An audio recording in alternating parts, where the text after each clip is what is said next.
जब सुने के होई भोजपुरी गाना बस बजे के चाही गाना।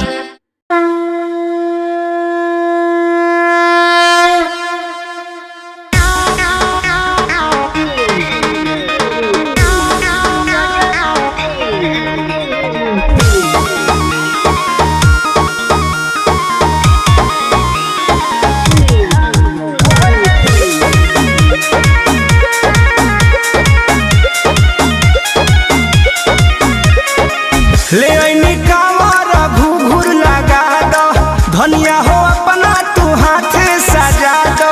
अरे सजा दो, लेट होगा। ले आईनी कांवर घूघूर लगा दो, धनिया हो अपना तू हाथ सजा दो। ले आई बुकीन के घर के काजरा। ए रजबू धीरे धीरे जइहा भोला जी के पाजर।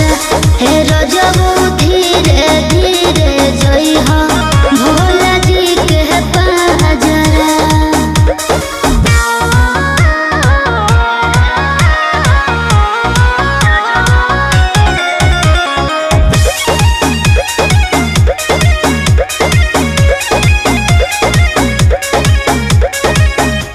चाहे ले भोला जवन होला ए गुजरिया हो।